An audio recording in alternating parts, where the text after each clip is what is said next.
अस्सलाम वालेकुम dear students. बेटा एक और मिसकंसेप्शन है जिस पे मैं बात करना चाहूंगा। जो एक बच्चे ने क्वेश्चन पूछा, सिंपल सा क्वेश्चन, मगर आंसर गलत दिया क्योंकि कॉन्सेप्ट बराबर नहीं है। ठीक है बेटा, तो मैंने सोचा कि चलो ठीक है, इस पे भी एक वीडियो बनाते जाएं ताकि बहुत सारे लोगों का कॉन्सेप्ट क्लियर हो। लेकिन बेटा प्लीज मेरी आपसे हाथ जोड़ के रिक्वेस्ट है कि जब मैं वीडियो बना रहा हूं तो प्लीज इसको आप एक गुड स्पिरिट में लीजिए। आई एम अगेन सेइंग कि मेरे वीडियोस किसी भी इंसान के लिए नहीं है, और जब मैं कहता हूं कि ये गलत है तो मतलब ये स्टेटमेंट गलत है। I am talking of a true false type question. I am saying the true false type question में स्टेटमेंट गलत है, that means the option is false. तो I am not saying a person is false. तो मेहरबानी करके controversy खड़ी करने की कोशिश मत कीजिए। ये एक एजुकेशनल वीडियो है ताकि बच्चों का मिसकंसेप्शन क्लियर हो जाए। आप प्लीज इसको वहीं तक सीमित रखिए। एक सिंपल सा सवाल है, देखो फिजिक्स ये है कि जब मैं चलता हूं सड़क पे तो मुझ पे स्टैटिक फ्रिक्शन लगती है कि काइनेटिक फ्रिक्शन लगती है। सिंपल सा सवाल है, बस इसी का जवाब तो देने जा रहा हूं बेटा। मतलब मैं ये आपको सिखाने की कोशिश कर रहा हूं कि जब हम सड़क पे चलते हैं तो हम कैसे चलते हैं। छोटी सी बात, इसका भी बस विवाद बनाओगे। कुछ लोग आ जाते हैं मुंह उठा के मेरी चैनल पे कमेंट करने, अरे भैया इतनी ही दिक्कत है तो आओ ही मत मेरी चैनल पे, भैया माफ कर दो मेरे को। I am here for the students, चाहे वो 10 ही क्यों ना हो, 20 ही क्यों ना हो, 30 ही क्यों ना हो, 40 ही क्यों ना हो, 2 स्टूडेंट्स ही क्यों ना हो, जो चाहते हैं कि उनका कॉन्सेप्ट क्लियर हो जाए, उनके लिए मैंने वीडियो बनाई। बाकी आते हैं कहीं से, जिनको लग रहा है कि हम कुछ कर रहे हैं, रॉकेट मार रहे हैं स्पेस में, वो मारते जाओ यार, मुझे डिस्टर्ब मत करो बेटा। Okay, so let's maintain our cool and calm and let me come to the question.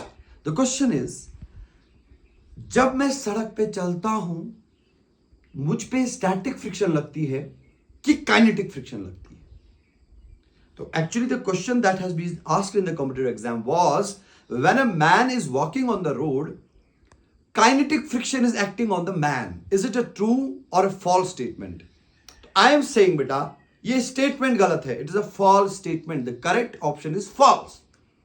अब मैं ये नहीं कह रहा कोई इंसान गलत है, अंधभक्तो। मैं ये नहीं कह रहा कोई इंसान गलत बोल रहा है। ये स्टेटमेंट था ट्रू फॉल्स। मैं बोल रहा हूं कि भैया ये स्टेटमेंट गलत है। हाँ, अब किसी ने अगर पढ़ाया है ऐसा, चाहे मैं ही क्यों ना हूं, अगर किसी ने ये पढ़ाया है कि जब कोई इंसान सड़क पे चल रहा है तो उस पर काइनेटिक फ्रिक्शन लगता है, तो बेटा अभी भी मैं बता रहा हूं, सीना ठोक के बता रहा हूं, ओपनली बता रहा हूं यूट्यूब पे, I am open to any discussion, ये गलत पढ़ाया गया है। अगर किसी ने पढ़ाया हो तो मुझे क्या पता, वो आपका काम है, देख लो, मुझे नहीं पता। I am just clearing a misconception here. Okay, so please watch the video.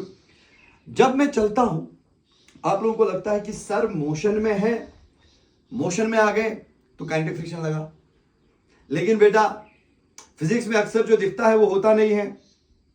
आपको मैं मोशन में लग रहा हूं, मेरी बल्क बॉडी आपको मोशन में लग रही है, इसलिए आप बोल रहे हो कि मुझ पे काइनेटिक फ्रिक्शन लग रहा है। लेकिन अगर आप मेरी मोशन को जरा गौर से बेटा ऑब्जर्व करोगे, दिमाग को थोड़ा खुला छोड़ दोगे बेटा, तो आप ध्यान से देखो, जब मैं चल रहा हूं मेरी सारी बॉडी मोशन में है, बट जिस पैर से मैं जमीन को धकेल रहा हूं पीछे, वो पैर रेस्ट पे है ना बेटा। So when you feel I am in motion, you are looking at the upper part of my body only. My upper part of the body is in motion, but the feet, the foot, जिसकी वजह से मैं motion में आया, वो तो rest पे है। तो उस पे तो स्टैटिक फ्रिक्शन लगा, काइनेटिक कहां से आ गया भाई, है ना?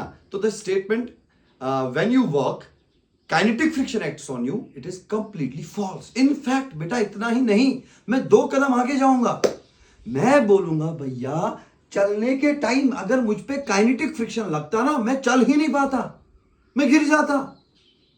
आप बोलोगे कैसे? तो बेटा देखो, अगर मैं चल रहा हूं और मेरा पैर नीचे, आप मानो आइस है, बर्फ, अगर मैं चल रहा हूं और मेरा पैर पीछे स्लिप कर गया तो मैं गिर जाऊंगा। और जब मेरा पैर पीछे स्लिप कर गया, समझ लो, तो रिलेटिव मोशन हो गया भाई। मेरे पैर और आइस की सरफेस पे रिलेटिव मोशन हो गया। अब मेरे पैर पे काइनेटिक फ्रिक्शन लगेगा, मगर मैं चल नहीं पाऊंगा, गिर जाऊंगा। अगर मैं ये कहूं when I walk the foot which is helping me to walk is at rest, beautiful concept. When I walk, तो जिस पैर की वजह से मैं चल रहा हूं वो पैर बेटा रेस्ट पे होता है, इसलिए उस पे स्टैटिक फ्रिक्शन लगता है। और इस कॉन्सेप्ट पे बेटा एक और मिसकॉन्सेप्शन है जिस पे मैं बात करूंगा अगली वीडियो में, तो प्लीज वीडियो को ध्यान से देखते रहो। और अगर आपका कॉन्सेप्ट क्लियर हो रहा है तो I am really I would appreciate कि अगर आपका हो रहा है कॉन्सेप्ट क्लियर तो बहुत बड़ी बात है। Thank you so much. अस्सलाम वालेकुम।